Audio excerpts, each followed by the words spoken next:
Olá, queridos amigos, mais uma vez aqui no canal Arthur Azevedo, Difusão Espírita, mais um encontro nosso, um bate-papo, né, um estudo, onde trazemos aí, como já de costume, considerações, análises, sempre tendo como base, né, a doutrina espírita, nessa análise aí do que vem acontecendo no movimento espírita, questões doutrinárias, enfim, nós vamos aí aos poucos soltando aí esses estudos, essas matérias.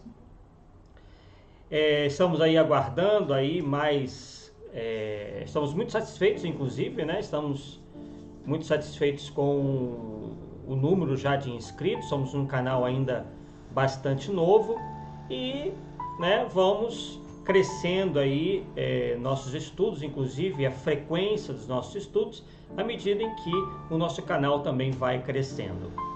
Bem, vocês se depararam aí com uma imagem, né, antes da nossa vinheta de introdução, das várias representações, né, que vários povos fizeram da figura de Jesus Cristo, né, de Jesus de Nazaré. E vocês verão que Jesus terá uma importância muito grande nesse estudo de hoje, embora nós iremos falar de Saint-Germain, né?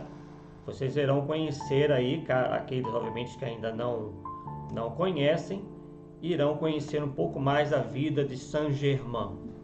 Esse nosso estudo do dia de hoje se baseia muito no artigo que nós escrevemos em 2011, em dezembro de 2011, que se chama Saint-Germain, novo, entre aspas, governador do planeta ou apenas um bom vivant? É um questionamento que nós fizemos à época e hoje trazemos aí em forma de vídeo para vocês, de estudo em vídeo para todos vocês que nos acompanham aqui no canal Arthur Azevedo, Difusão Espírita. Antes de começarmos, vamos aí enfatizar e relembrar a campanha que nós estamos fazendo em prol da Rádio Rio de Janeiro, em 1400 AM, mas também pode ser acessada pelo site deles, né? Ou também pelo Facebook. É uma rádio espírita, com uma programação predominantemente espírita, né? 24 horas por dia, 7 dias por semana, e que está aí enfrentando algumas dificuldades em função também da pandemia que nós estamos neste momento ainda enfrentando. Bem, como dizíamos, né, segundo a doutrina espírita, Jesus de Nazaré representa, vamos abrir aspas aí ao que diz o Livro dos Espíritos na questão 625, o tipo de perfeição moral a que a humanidade pode aspirar na Terra. Sendo que Allan Kardec, com absoluta clareza, classifica-o na dissertação 9 do capítulo 31 de O Livro dos Médiuns como, abre aspas, o espírito puro por excelência. Já na questão 625, do Livro dos Espíritos, Kardec indaga: qual o tipo mais perfeito que Deus ofereceu ao homem para lhe servir de guia e modelo? E os espíritos responderam simplesmente: Jesus. Ou, como consta em algumas traduções, vede Jesus. Já no Evangelho segundo o Espiritismo, inclusive temos uma capa interessante que nós achamos aqui do Evangelho,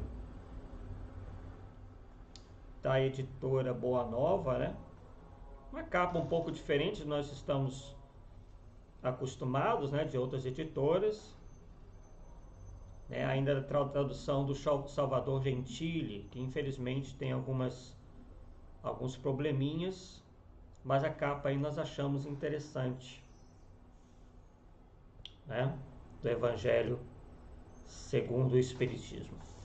Então, no Evangelho segundo o Espiritismo, logo no primeiro capítulo, nos é ensinado que o Cristo foi o iniciador da mais pura, da mais sublime moral, que é a moral evangélico-cristã, que há de renovar o mundo, aproximar os homens e torná-los irmãos, que há de fazer brotar de todos os corações a caridade e o amor ao próximo, e estabelecer entre os humanos uma solidariedade comum, de uma moral, enfim, que há de transformar a terra. Então está se referindo à moral ensinada por Jesus, que nós conhecemos hoje como a moral evangélico-cristã. Então essa moral, enfim, que há de transformar a terra, tornando-a uma morada de espíritos superiores aos que hoje a habitam. É a lei do progresso, a que a natureza está submetida, que se cumpre, e o Espiritismo é a alavanca de que Deus se utiliza para fazer que a humanidade avance. São chegados os tempos em que se hão de desenvolver as ideias para que se realizem os progressos que estão nos desígnios de Deus. Tem elas de seguir a mesma rota que percorreram as ideias de liberdade, suas precursoras. Então, perceba que não há progresso sem liberdade. E o que vai mudar o mundo é justamente a predominância das boas ideias, né? E principalmente das ideias que visam o melhoramento moral das criaturas. Sem isso, não adianta aperfeiçoar sistemas econômicos ou até mudá-los. Revoluções virão atrás de revoluções, geralmente de caráter meramente materialista, e nós veremos que pouca ou nenhuma modificação irá ocorrer. Então, são chegados os tempos em que se hão de desenvolver as ideias para que se realizem os progressos que estão nos desígnios de Deus. Tem elas de seguir a mesma rota que percorreram as ideias de liberdade, suas precursoras. Não se acredite, porém, que esse desenvolvimento se efetue sem lutas.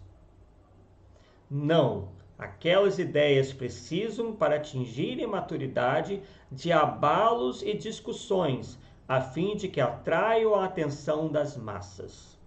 Uma vez isso conseguido, a beleza e a santidade da moral tocarão os espíritos, que então abraçarão uma ciência que lhes dá a chave da vida futura e descerra as portas da felicidade eterna.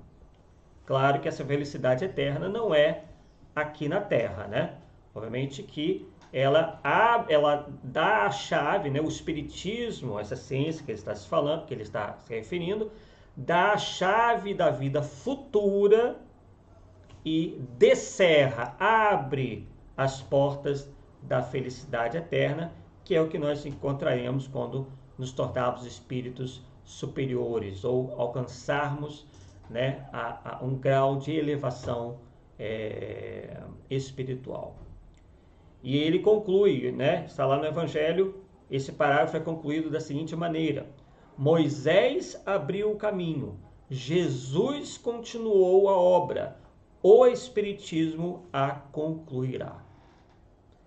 Então percebam a missão, né, que tiveram Moisés, a que teve Jesus e que hoje tem o Espiritismo. Então isso é algo que nos motiva, né, e nos deve motivar a todos para levarmos a mensagem espírita em toda a sua integridade a maior número de pessoas possível, né? Porque isso obviamente não tornará, o conhecimento do Espiritismo não torna ninguém santo, né? Ou um espírito superior, um espírito puro de um dia para o outro. É todo um trabalho, mas ele é uma alavanca poderosa para que nós alcancemos esse estado, né? Então é algo que vem através do conhecimento, vem através da inteligência, para que então toque o nosso coração e nós possamos pouco a pouco irmos nos melhorando moralmente. E pessoal, não obstante esses ensinos, né, tão claros, estabelecendo a transformação da humanidade lenta e gradativa, que se dará através da compreensão das leis de Deus, transmitidas a nós por intermédios de espíritos missionários do quilate de Jesus e dos espíritos que ditaram a Kardec a própria doutrina espírita, determinados seguidores de seitas que vêm trabalhando aí paralelamente à doutrina espírita e tentando influenciar o pensamento espírita de alguma maneira, como por exemplo os seguidores dos ditados do espírito Ramatiz, né? Espírito entre aspas, porque nós realmente temos lá nossas dúvidas se esse espírito realmente existiu. Isso está lá no nosso estudo sobre Hercílio Mais, né? Onde nós perguntamos: Hercílio Mais, médium ou escritor? Né? Porque nós vimos que boa parte, né, do que está lá contido nos livros de Ramatiz são mera cópia, né, do que nós verificamos serem ensinos da teosofia, do rosacrucianismo, né, de várias doutrinas esotéricas ou religiões esotéricas, né, quer dizer, e que possivelmente, né, levaram foram utilizadas, né, por Hercílio Mais como sendo mensagem ou ensinos de um espírito para justamente tocar mais de perto aos espíritas. Ele achava que o espiritismo deveria incorporar essas ideias, né? Então, né, foi criada essa entidade Ramatiz para que então houvesse maior penetração desses ensinos no movimento espírita. Então, apesar disso tudo, né, desses claros ensinamentos, como nós vimos falando, esses seguidores do orientalismo dentro do movimento espírita apresentam Saint Germain como um espírito do mesmo quilate de Jesus. Vamos ver aqui quem é esse Saint Germain um pouquinho. Essa é obviamente uma pintura da época, né? Saint Germain efetivamente existiu, tá? Não é um deus grego, como andamos vendo em estudos anteriores, né? Há registros históricos da sua existência, tá? E nós vamos ver por que hoje Saint Germain é tido quase como um espírito do mesmo quilate espiritual de Jesus, né? O que levou a certas pessoas a acreditarem nisso? É bom pontuar que já existe essa crença num Saint Germain mestre, né, em certas doutrinas esoteristas, né? E com isso nada teríamos a ver caso essas ideias não estivessem tentando adentrar o movimento espírita. E nós, né, temos verificado que isso vem ocorrendo. Nós fazemos pesquisas em muitos livros, nós geralmente visitamos, né, comumente visitamos casas que se dizem espíritas, que tem lá espírita ou espiritismo na sua fachada, tá? E já notamos, já faz um bom tempo, tanto é que nós escrevemos esse artigo em 2011, que Saint Germain é tido como um espírito de alta elevação. E isso vem num crescendo a tal ponto que elevaram Saint Germain a uma espécie de substituto de Jesus Cristo. Tá? Então é por isso que nós estamos fazendo o estudo de hoje. Tá? Que lá na Fraternidade Branca cultuem Saint Germain, que na Teosofia cultuem Saint Germain. Não temos nada com isso. É uma crença deles, nós temos o direito de discordar, mas nunca iríamos vir aqui para atacar. A questão é que essas ideias, como nós já dissemos, vêm tomando corpo dentro do movimento espírita, sendo ideias transmitidas como estando balizadas no espiritismo.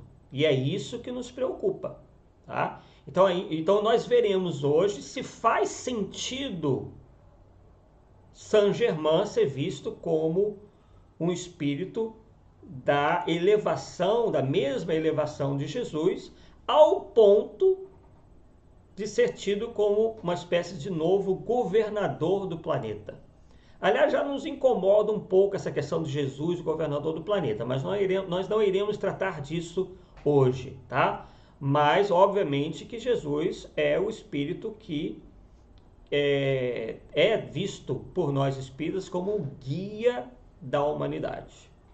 Esse é o título que nós preferimos, né, como guia, um modelo, guia e modelo da humanidade, né? Aquele modelo ao qual nós devamos nos espelhar, tá? Não só apenas seguindo de boca, mas espelhando o nosso comportamento no ensinamento de Jesus, tá? Isso é o que nos ensina o Espiritismo, tá? Bem, então, como dizíamos, né, esses seguidores do orientalismo, principalmente atrelados aos ensinos contidos nos livros do espírito Ramatiz, né, que na verdade são apoiadas, essas ideias são apoiadas por ideias teosóficas, apresentam Saint-Germain, como dissemos, como um espírito do mesmo quilate de Jesus. E o que é ainda mais surpreendente, como já dissemos há pouco, como novo governador do planeta Terra. Está entre aspas, né, no nosso artigo, uma vez que é uma expressão utilizada por eles mesmos. Tal novidade, bem ao gosto dos universalistas, né? Nos nossos estudos nós temos falado muito sobre esses universalistas, que em alto e bom som propagam aos quatro ventos que a doutrina estaria ultrapassada e carente de complementos. Tá? Então esses ataques velados ao espiritismo e ao movimento espírita são muito comumente encontrados nos livros, né, desses recentes médiuns de Ramatiz. Isso era uma coisa também muito dita por Hercílio Mais, tá? Que foi o primeiro médium de Ramatiz, né? Os outros todos pegam carona nisso aí, porque os livros de Ramatiz venderam muito, né? Viraram uma coqueluche no movimento espírita, principalmente dos anos 50 até os anos 2000, tá? Nos anos 90, 2000, tá? Então muita gente pegou carona nesse nome Ramatiz, justamente buscando notoriedade, tá? Então, como nós temos aí recentes médiuns Ramatiz, nada mais são que pessoas que pegaram carona no nome para vender livro. Um deles, nós temos nos referido bastante nossos últimos estudos, que é o senhor Roger Bottini, que inclusive patrocina aí, junto a patrocina excursões, né, onde ele vai guiando as pessoas para os lugares onde ele teria vivido, na forma de faraó. Ele se diz aí reencarnação de várias figuras importantes, né, do passado. Então muita gente, né, vai nessa aí, e ele aproveita para viajar junto com a galera aí, como diz no popular, né? Então esse médium, né, o suposto médium lá do Rio Grande do Sul, diz lá, por exemplo, em um dos seus livros, nós nem vamos mencionar aqui porque vamos estar fazendo propaganda do livro, tá? Quem quiser conhecer, tá livre para isso, não estamos proibindo absolutamente, nem temos essa pretensão de proibir ninguém, nem essa autoridade de proibir ninguém de comprar ou adquirir ou ler nada, tá? Mas em um dos seus livros, nós lemos lá o seguinte, abre aspas, os já aprovados para a nova era ingressarão em uma época de novos aprendizados sob a orientação do mestre Saint-Germain. Então ele se refere aí aos indivíduos que sobreviverem às devastadoras catástrofes supostamente provocadas por um planeta chamado Absinto. Nós também nos referimos a isso em estudos passados, em vídeos passados, repetindo assim as previsões feitas por Ramatiz, a Hercílio Mais, lá atrás, e que não se cumpriram em datas previstas. Ele teria dito que essas catástrofes começariam a ocorrer lá pelo ano de 92 e encontrariam o seu ápice entre o ano de 1999 e 2000. Jesus Cristo, segundo eles, a seu turno, assumiria atividades superiores, pois teria encerrado a sua missão aqui na Terra, ficando o planeta aos cuidados desse Saint-Germain. Pois bem, mas como dissemos anteriormente, né, e prometemos tratar disso, quem seria Saint-Germain? Bem, existem aí duas correntes. Primeiro, existe a teosofia, né? E também uma seita esotérica, qual nós já mencionamos hoje, que é a Grande Fraternidade Branca, que com base nos escritos de Annie Besant, Charles Leadbeater e Alice Bailey, dizem que, né, essas três correntes esotéricas afirmam que Saint-Germain seria, entre aspas novamente, um mestre ascensionado do sétimo raio de luz cósmica, ou chama violeta, que 2000 anos após a vinda de Jesus, receberia a incumbência, né, Saint-Germain receberia a incumbência de substituí-lo na era de Aquário. Então perceba que essa ideia, essa concepção, essa crença, ela já é antiga.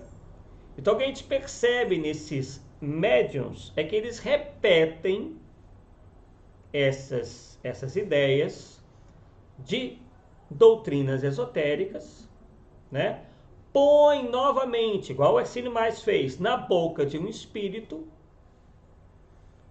e aí fica como se o mundo espiritual estivesse chancelando essa ideia. E aí, como as pessoas geralmente acham que tudo que venha do mundo espiritual é espiritismo, então está aí criada a confusão. Apesar que eles mesmos se disseram, pelo menos por um bom tempo, espíritas universalistas.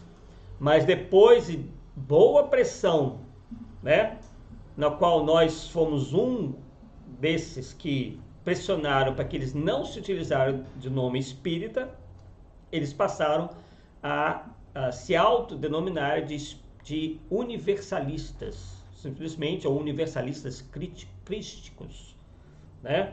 Então, para já tentar desassociar com o espiritismo, uma vez que muitos de nós, inclusive esse que vos fala, foi até a internet, até dos meios possíveis, né, denunciar essa impostura intelectual. Tá? Então, segundo esses autores que nós citamos, né, Saint-Germain, quando esteve aqui na Terra, teria sido descobridor do elixir da vida eterna, tendo se tornado, consequentemente, imortal. Então, daí se criou um mito, né? Saint-Germain é tido por essas doutrinas esotéricas como o descobridor de um elixir da vida eterna e se tornado, consequentemente, imortal. Então é uma ideia um pouco estranha, né? Quer dizer, ele é imortal, quer dizer, então ele está aqui na Terra com o corpo físico, ou ele ou está no mundo espiritual, ou ele ascendeu ao mundo espiritual com o corpo físico e tudo. Realmente é de difícil compreensão essa ideia.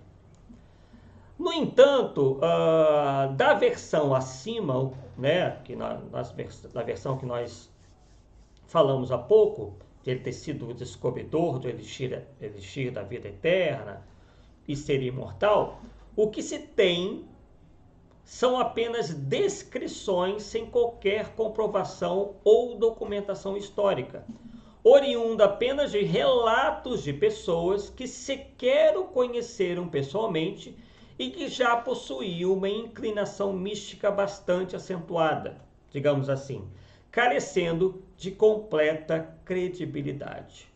Então os mitos, eles se formam assim, né?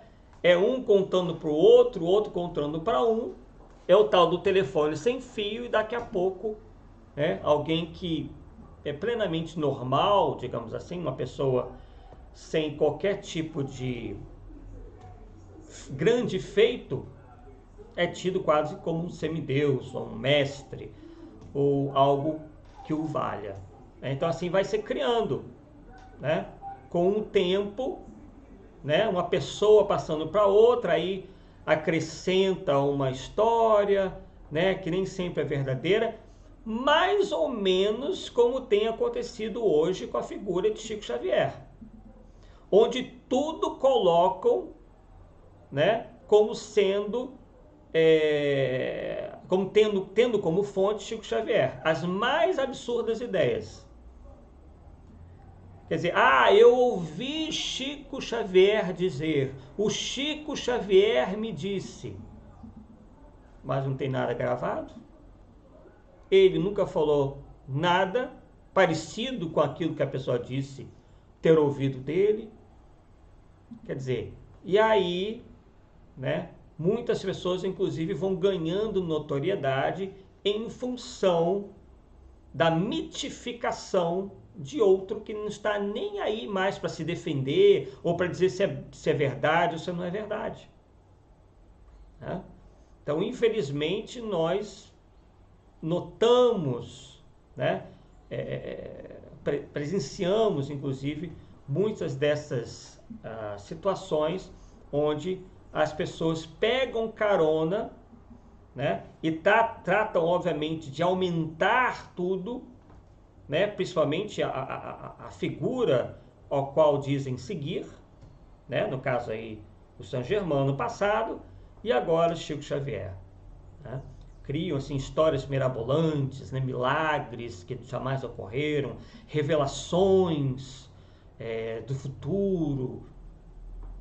Isso para dar um cunho de credibilidade, né? Uma vez que aquele mito cresce, ela cresce junto. E ela ganha notoriedade, escreve livros, monta editoras, tudo em cima da imagem do mito. Então, com o Saint Germain, especificamente, que estamos tratando no dia de hoje, aconteceu a mesma coisa.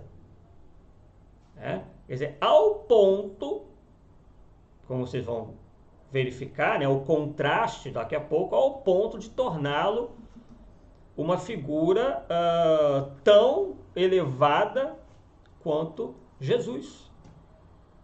Né? Então, isso que nós iremos ver como aconteceu. Tá? Bem, então, o filósofo Rousseau e o político Walpole o conheceram. Tá? Então, Rousseau, assim como o Walpole, chegaram a conhecer Saint Germain, que ostentava, inclusive, o título de conde. Tá? Saint Germain teria chegado à corte francesa no ano de 1743, já com um passado nebuloso. Muitos, inclusive, chegaram a duvidar da autenticidade de seu título nobiliárquico de conde.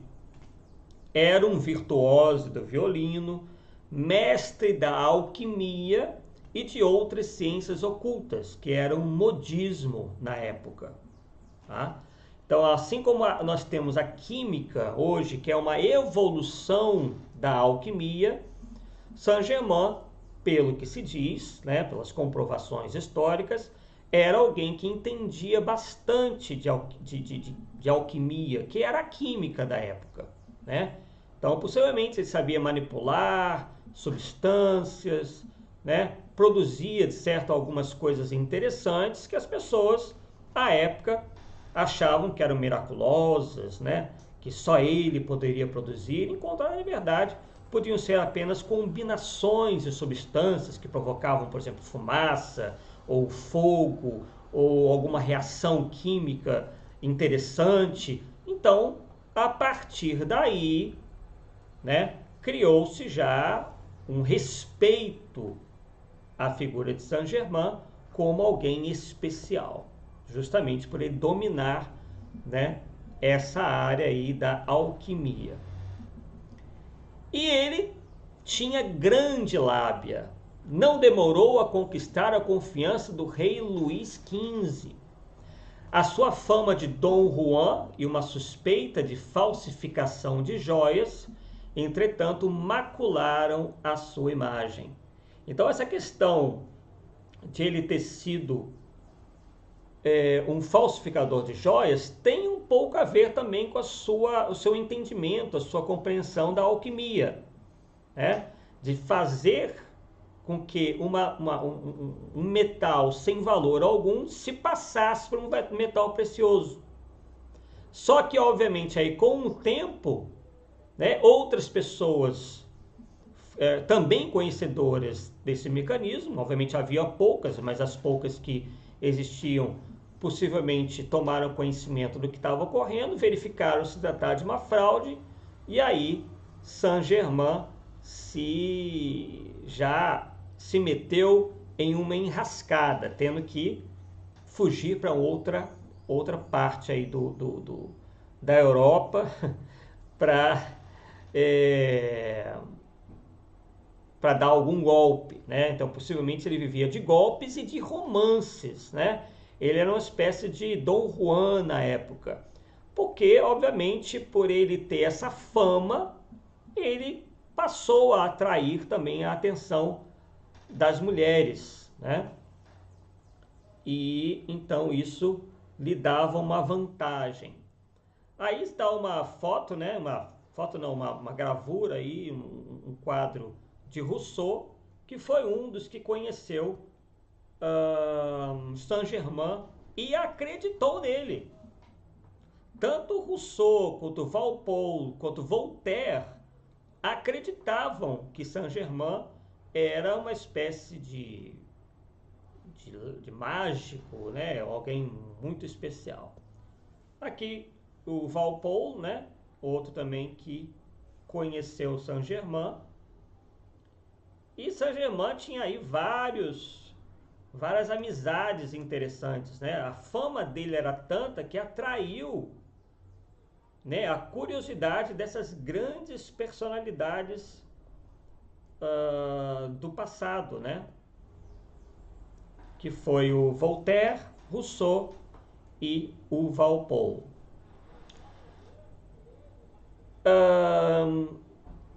Em 1747, Saint-Germain teve de sair fugido para não ser preso ou vitimado por alguma vingança.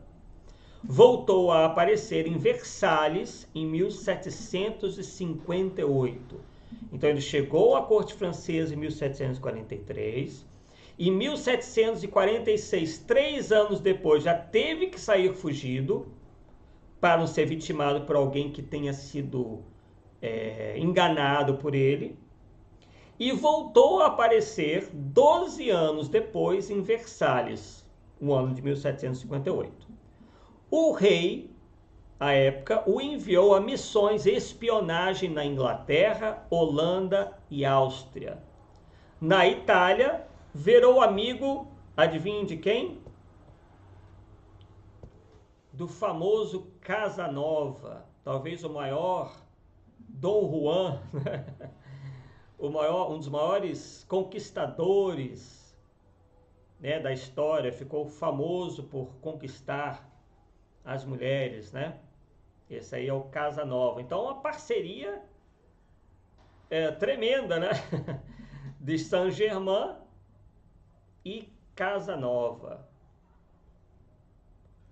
Então, eles se conheceram e montaram aí essa parceria. Ele virou amigo íntimo de Casa Nova, né?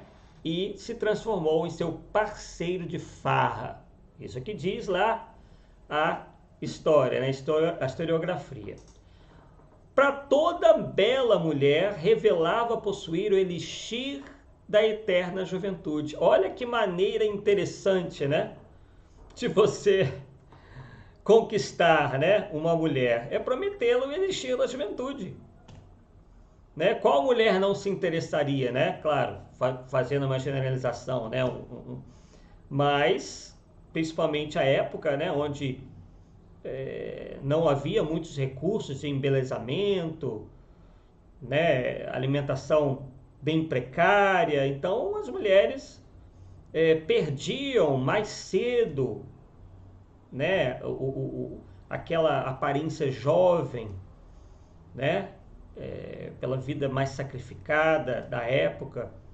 E aí nada mais interessante, já seria interessante hoje, mas mais interessante ainda naquela época, de alguém, principalmente as mulheres, pelos quais eles se interessavam, em experimentar esse elixir da juventude, ao qual Saint-Germain se dizia o criador e detentor.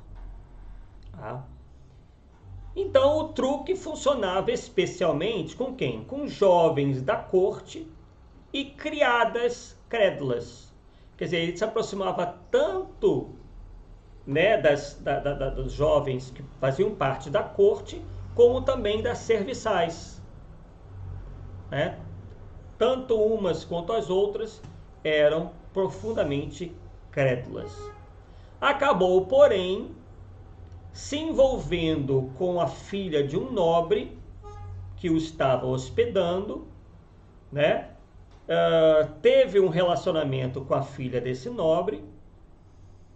A moça acabou perdendo a virgindade, algo super valorizado na época, e isso acabou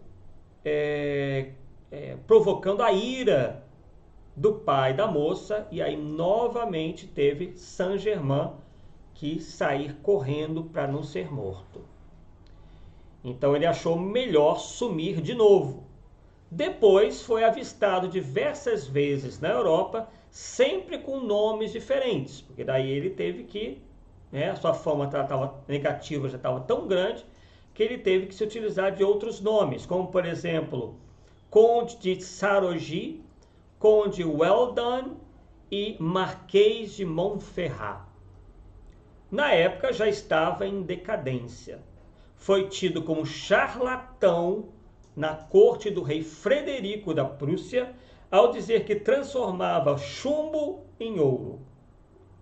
Supostamente, né, isso aí a história não é precisa, ele teria morrido amargurado em 1784. Quer dizer, teve um fim aí bastante triste, né? Depois de ter arrumado vários problemas, né? Criado vários problemas, escândalos sexuais, falsificação de joias, se passar por alguém que transformava chumbo em ouro, enfim, né? Esse é o Saint-Germain que a história relata, que a história demonstra ter efetivamente existido. Há pessoas, né, como dissemos, de grande notoriedade, de grande prestígio, que atestaram essa realidade, entre eles Rousseau, Voltaire, Walpole, vários reis, Luís XV, enfim. Então temos aí uma vasta fonte, de testemunhas não só da existência, mas como do caráter de Saint-Germain. E Saint-Germain, ele, como dissemos, né, anteriormente, ele também parecia saber alguns truques de mágica, tá? Tipo como desaparecer, né? Aqueles truques hoje que nós vemos na mágica. A mágica é muito antiga, né? É uma arte bastante antiga, já praticada por muita gente, né? Já no passado se popularizou, principalmente lá pelos idos do século XVIII, século XIX, e Saint-Germain sabia de muitos truques, tá? O que o conferiu, inclusive, a ser tido como um agênere, né? Agênere, aquilo que nós estudamos, inclusive, na doutrina espírita, né? Que é um espírito, né, materializado, alguém que não tem um corpo físico. Ele está na Terra ostentando um corpo espiritual e que se consegue fazer passar esse corpo como sendo um corpo físico.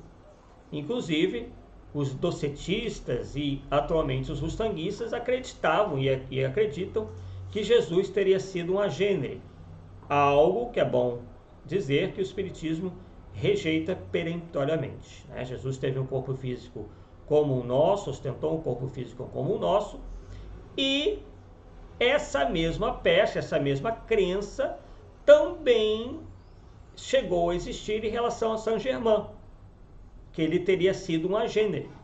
Tanto é que Allan Kardec chega a perguntar aos espíritos se Saint-Germain, num capítulo inclusive dedicado ao estudo dos agêneres, se Saint-Germain era um exemplo deles, se Saint-Germain teria sido um agênere. Então perceba que, mesmo à época já de Allan Kardec, a fama de Saint-Germain chegou. Até que nós temos aí o time de futebol, né? Paris Saint-Germain, né? Atualmente o Neymar está jogando, então um time que tem bastante aí popularidade nos dias de hoje. O jogador Raí também jogou um tempo atrás, Ronaldinho Gaúcho. Então Paris Saint-Germain, quer dizer, leva até o nome de Saint-Germain, tal a fama dele, né? Só que o que acabou predominando foi a boa fama. Possivelmente só anos depois é que se verificou, né, se juntando aí os relatos e tudo mais, se verificou que Saint-Germain não era bem o que achavam que era, né? E aí então, como dissemos, né, na Revista Espírita de fevereiro de 1859, o espírito São Luís é questionado ao tratar do tema os agêneres, se o conde de Saint-Germain não pertencia à categoria dos agêneres. E a resposta foi simples e direta: não, era um hábil mistificador.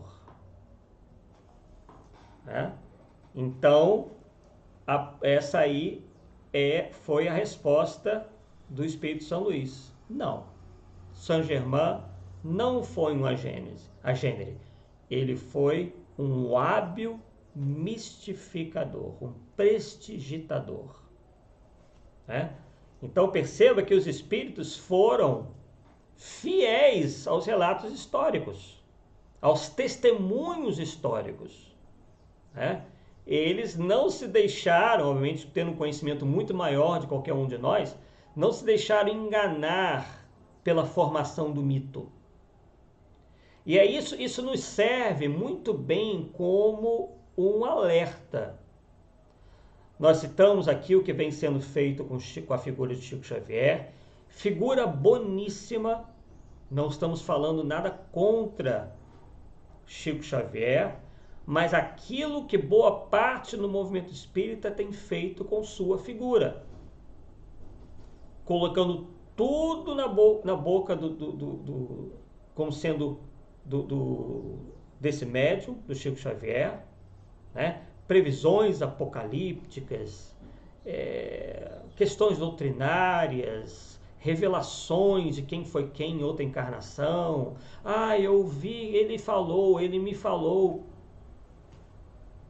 Né? Chega ao ponto, nós chegamos, inclusive nós faremos um estudo sobre isso, mas podemos adiantar aqui, que nós conseguimos um livro publicado na época que Chico Xavier estava ainda encarnado, estava aqui entre nós, onde ele diz, por exemplo, claramente, né, segundo ele, inspirado por Emmanuel, que a Terra, né, que esse estágio de elevação espiritual que o planeta passará, poderá se estender quase que praticamente ao ano 3000, 2900 e tanto.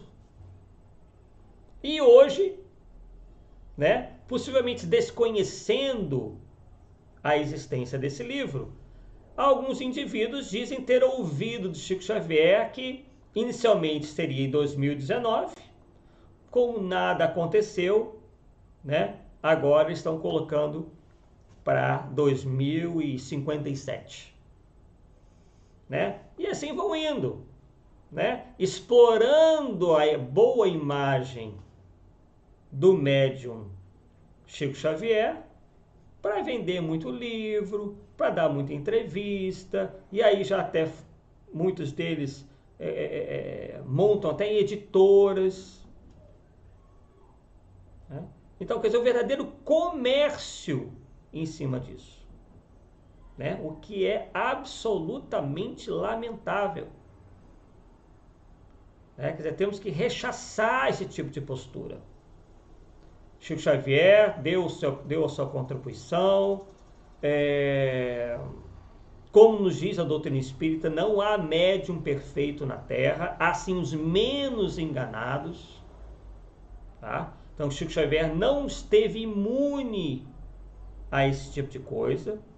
Tá? É bom que se diga, apesar de todo o seu cabedal moral, né? Uma figura mansa, pacífica, extremamente caridosa, devotada, ele, né, apresentou aí na sua extensa jornada na mediunidade, né, alguns problemas com alguns espíritos, tá? Que inclusive hoje servem quase como que de baliza para muita coisa assim lamentável em termos doutrinários. Tá? Nós iremos tratar disso num vídeo mais detalhadamente, sobre as chamadas ondas de ataques ao movimento espírita. Tá? Então, assim como existe, por exemplo, as ondas do feminismo, né? A primeira onda, a segunda onda, existe também, nós vamos fazer utilizaremos essa mesma linguagem aí, essas mesmas expressões, para falar as ondas de ataque das sombras organizadas ao movimento espírita. Tá? Então, voltando aqui à questão, Saint Germain, então, nada mais foi do que um grande mistificador. Então, caberá a você que nos assiste analisar se alguém com as características que nós citamos acima, né? Citamos tanto no nosso artigo como na nossa live de hoje, realmente estaria em condições de servir de guia e modelo da humanidade. Então, façamos-nos essa pergunta: é possível que um espírito com essa trajetória na Terra seja hoje um guia e modelo da humanidade? Nós teríamos como guia e modelo da humanidade um prestidigitador? Nós teríamos como guia e modelo da humanidade um Dom Juan, um conquistador barato de mulheres? Teríamos como guia e modelo da humanidade alguém que falsifica joias? Alguém que diz transformar chumbo em ouro? Sendo que quando alguém entendido vai lá ver, não se transformou em ouro coisíssima nenhuma. Ele só colocou lá uma camada lá de algum material dourado, apresentava como ouro e sem ser ouro. Então o Espiritismo é uma doutrina de fé raciocinada. Para alguém chegar a uma condição de guia e modelo da humanidade, é preciso ter determinadas características. Ter alcançado um determinado nível, alto nível inclusive, de evolução intelectual e moral. Saint-Germain possui essas características? Possuía essas características? Acho que mesmo que ele tivesse se arrependido e tentado melhorar, ele possivelmente, dizemos isso com praticamente 100% de certeza, dificilmente, para sermos bonzinhos, tá? Chegaria a 1% do grau de evolução de Jesus. Porque para Jesus ter chegado lá, lhe custou muitas e muitas encarnações, possivelmente. Né? E muitos exemplos, quando ele ainda encarnava, né? Era um espírito ainda passível de encarnação em corpos físicos, né? Lhe custou muito sangue, muito esforço para chegar a essa condição, né, de espírito superior, de espírito puro. Né? O que Saint-Germain, né, já no século XVIII, não apresentava. Né? Então, não houve tempo, não haveria tempo para ele ter chegado a essa condição. No entanto, ele é visto como um grande mestre, não no Espiritismo, não pelo Espiritismo. Se há casas que cultuam ou consideram Saint-Germain um grande mestre, não é com base na doutrina espírita. Aliás, não deveriam nem ostentar o nome espírita, porque estão ensinando coisas contrárias que o Espiritismo ensina. Agora, na Grande Fraternidade Branca, ele é apresentado dessa maneira que vocês estão vendo aí, ó. Saint-Germain, um mestre alquimista. Ensinos espirituais de um mestre ascensionado.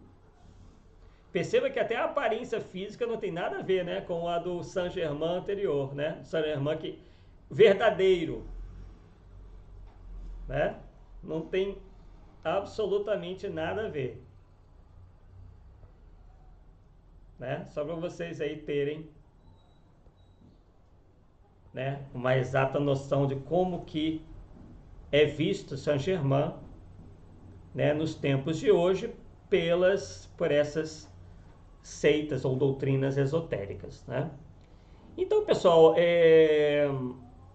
da mesma forma, né, que sem infantilmente colocarem-se como vítimas de perseguição, cabe aos auto-intitulados espíritas universalistas, né, que nos referimos hoje, em especial seus representantes e autores dessas obras em tantos pontos em completa oposição ao Espiritismo, darem explicações para tamanho disparate, que se soma aos outros tantos que já identificamos e mencionamos em nossos estudos anteriores aqui mesmo no YouTube e também nos nossos artigos que estão lá em www.espiritismocomkardec.com. Visitem lá o nosso site, tem muito material, muitos artigos, né, que inclusive se tornaram um livro que se encontra à venda na Amazon,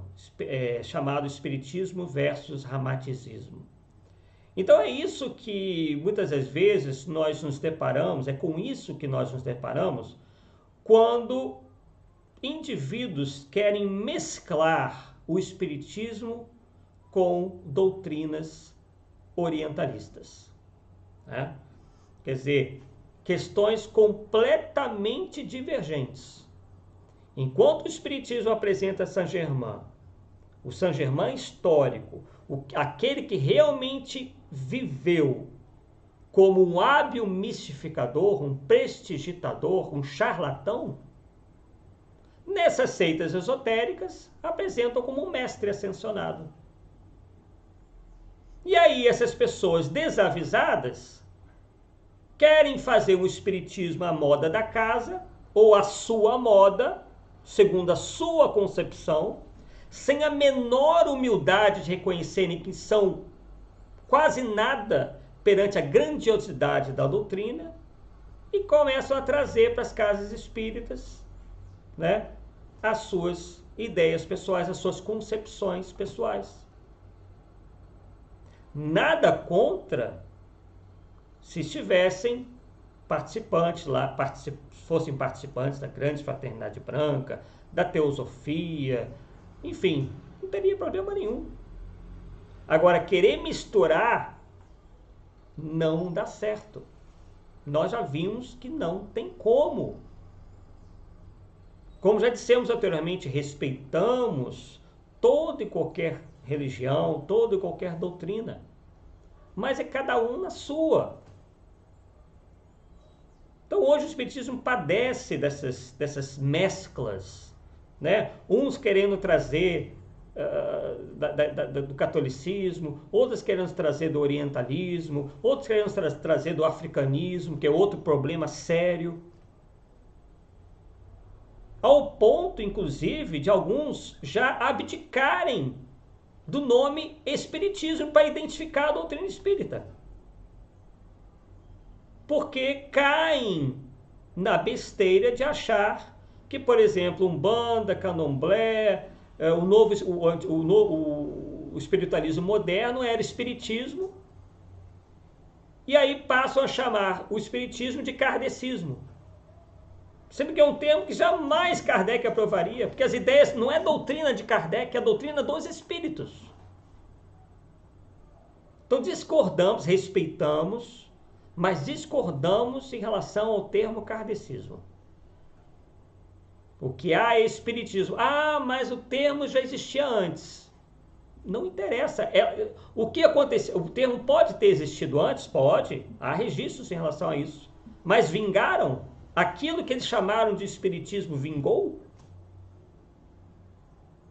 Por exemplo, há relatos de que Leonardo da Vinci, relatos não, provas inclusive, né, desenhos, mostrando que Leonardo da Vinci já tinha projetado, por exemplo, um helicóptero. Existem lá vários desenhos de Leonardo da Vinci, onde ele mostra ali claramente que ele já tinha a concepção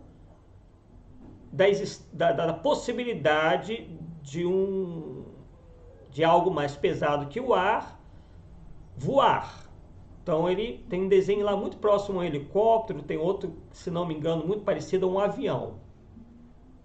Nós poderíamos dizer que Leonardo da Vinci inventou o helicóptero ou o avião? Digamos que Leonardo da Vinci tivesse criado o nome helicóptero. O que ele desenhou seria o helicóptero? Ou o helicóptero teria sido seria o verdadeiro helicóptero? Seria aquele que efetivamente chegou a voar? Então, alguém ter pensado em dar nome de espiritismo a alguma coisa é uma coisa. Outra, ter efetivamente usado o nome espiritismo para criar algo que subsistiu e sobrevive até hoje é outra completamente diferente. Então eu me nego peremptoriamente, claro, não posso obrigar ninguém a concordar comigo, todos têm a liberdade, mas utilizar o nome kardecismo. Ou espiritismo kardecista, espírita kardecista, não. Espiritismo, e acabou. Então, essa polissemia que se quer dar ao nome espiritismo também acaba facultando a tudo ser aceito como espiritismo. Que daqui a pouco, né, acontece alguma coisa, ou alguém, ou um candomblecista, ou um bandista, um esoterista passa a se utilizar de espírita, pronto, é espiritismo também. Aí vão associar com o quê? Não vão saber diferenciar, vão associar o ao trabalho de Kardec. Porque Kardec se utiliza do nome espiritismo, né? Não foi criada por ele, porque é uma palavra, é um termo, um vocábulo simples de criar. Né? Você pega espírito, pega ismo, espiritismo. Porque até então, na época de Kardec, mesmo que o termo tenha sido utilizado anteriormente, não deu em nada. Ficou apenas em algumas experimentações de ordem mediúnica. E nós sabemos que o espiritismo foi muito além do fenômeno. Inicialmente, Kardec, inclusive, considerou o espiritismo apenas como uma ciência experimental. Foi mais tarde que ela ganhou corpo de filosofia espiritualista, né? Com um sólido corpo de ensinamentos morais, tendo como base os ensinos de Jesus. Tanto é que nós temos o Evangelho segundo o Espiritismo, que são os ensinos de Jesus interpretados à luz da doutrina espírita, do Espiritismo. Né? Então isso só cria problemas. E muitas pessoas acabam recuando, né? Por exemplo, abdicando do nome Espiritismo, porque fulano utilizou o nome lá não sei quando, porque os umbandistas também se utilizam na mediunidade. Então, a mediunidade existe desde o início do mundo. A mediunidade é uma faculdade orgânica que a maioria de nós ostenta de maneira ostensiva, em maior ou menor grau. Isso é da natureza. O espiritismo não é dono da mediunidade. E nem tudo que lida com mediunidade é espiritismo. O espiritismo vai muito além. A mediunidade é apenas um veículo com o qual, inclusive, os ensinos espíritas chegaram até nós, puderam ser sistematizados por Allan Kardec. Então não é porque alguém lida com mediunidade que aquele fulano, aquela pessoa, aquele grupo, aquela religião é espírita. A cada coisa se deva dar um nome, senão se cria um problema de linguagem, de comunicação, inclusive. Então, abdicar do nome espírita ou espiritismo é praticamente dar de bandeja àqueles que querem confundir tudo. Né? Dar de bandeja toda a oportunidade da confusão. Tá? Então fizemos esse parênteses porque tudo está meio que interligado, né? Como é que veio parar a questão de Saint Germain dentro do espiritismo? Porque tudo se acha que é espiritismo. E aí ainda por cima a gente vai lá e recua, não, nós somos kardecistas, o espiritismo é tudo isso que está aí. Aí ferrou tudo, como se diz no popular. Tá? Não dá para nós recuarmos, pessoal. É uma questão de identidade da própria doutrina. A questão da linguagem ela é muito importante. Não é uma besteira, não é um capricho. Nós vemos isso aí hoje, inclusive, até no terreno político ideológico. Né? Comentamos aí numa live, por exemplo, com outros confrades nossos, né? E também sozinhos, que, por exemplo, existe hoje uma ideologia que acha que, por exemplo, que todo mundo que discorde dela é fascista. Então se pega um termo, né, que nada tem a ver com o que o outro está pensando, o que o outro defende, para rotulá-lo negativamente. Então perceba como o vocábulo é importante. As palavras têm realmente um poder. Não um poder mágico, mas um poder de alterar a compreensão das coisas. Então, na medida que você utiliza, por exemplo, uma palavra para difamar outro, né, quem ouve vai, nossa, mas aquele fulano que defende essas ideias é fascista. Aí o camarada vai pensar lá no fascismo de Mussolini, nos absurdos, por exemplo, do nazismo e do fascismo na Itália. Né? Então a mesma coisa, mais ou menos a mesma coisa, a mesma confusão hoje com o termo espiritismo, fazendo com que essas ideias, essas concepções sejam todas vistas como espíritas, né? Porque essas pessoas se dizem espíritas, boa parte delas, e aí começam a juntar, não, eu sou espírita universalista, que é uma maneira de você não ser fiel, por exemplo, à doutrina espírita, você incorporar outras coisas. Então, determinar o que é o que não é preconceito, é apenas uma questão de clareza. Eu jamais diria, por exemplo, que um católico é um protestante, porque protestantismo é uma coisa e catolicismo é outra. Eu estou desrespeitando o catolicismo por causa disso? Ou estou desrespeitando o protestantismo por causa disso? Não. Tá? Então, tudo começa das palavras. Porque das palavras, primeiro vem as palavras, depois vem a ação. E é o que nós estamos vendo por aí. Então, essa questão do Saint-Germain é apenas, né, nos parece uma questão de só menos importância, né? A pessoa viu lá, nossa, ele vai fazer uma live sobre Saint-Germain. Mas percebe que há tanta coisa envolvida, tanta coisa ao redor disso tudo, que acaba culminando em coisas que realmente são graves, são preocupantes, né? Bem, esse foi o nosso recado aí no dia de hoje, né? Temos aqui também separamos aqui a foto do Leadbeater, né? Leadbeater, que foi sair posando ao lado da Blavatsky, né? Que é a figura mais importante da teosofia. E Leadbeater foi justamente aquele cujos escritos serviram aí ao Hercílio Mais para escrever boa parte dos carros-chefes do ramaticismo, que é a questão da vida em Marte, né? E também e outras concepções aí que na verdade têm origem na teosofia e também no rosacrucianismo. Muito em breve a nossa vontade, nossos planos está em fazer mais de uma live por semana.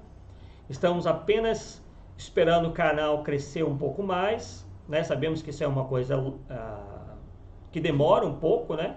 Por isso pedimos a vocês, caso apreciem, gostem do nosso trabalho, divulguem aí nas redes sociais, no WhatsApp, enfim, para que mais pessoas se interessem e possam aí se inscrever no nosso canal, que nós iremos aos poucos aumentar as nossas participações semanais aqui, inicialmente no YouTube, e depois expandir para o Facebook, Instagram, enfim, há muito ainda que ser dito e estudado, fatos interessantíssimos ainda vão ser aqui mostrados e explanados, tá? Sempre na defesa do espiritismo bem entendido, tá? Sugerimos a vocês, você que possivelmente seja novato na doutrina, que leia as obras de Allan Kardec, leia a Revista Espírita, né? Procure no YouTube ou no Centro Espírita para estudar a doutrina, tá? Porque realmente vale muitíssimo a pena. Tá? Vocês que já são, se você já é simpatizante, quer se aprofundar, não há outro meio senão estudar a doutrina espírita, tá? E desconfie de tudo, tá? No sentido de não aceitar tudo sem análise, tá? Se você ouviu alguém falar alguma coisa em nome do espiritismo, vá lá e consulte nas obras de Allan Kardec se isso faz sentido, tá? Se aquilo realmente é algo efetivamente ensinado pela doutrina espírita, tá? Porque o movimento espírita é a parte humana, ela está passível de falhas, tá? Então é o que nós sugerimos a todos: leiam as obras de Allan Kardec, lá está o verdadeiro espiritismo, e nós a cada estudo temos tentado dar mostra disso, né?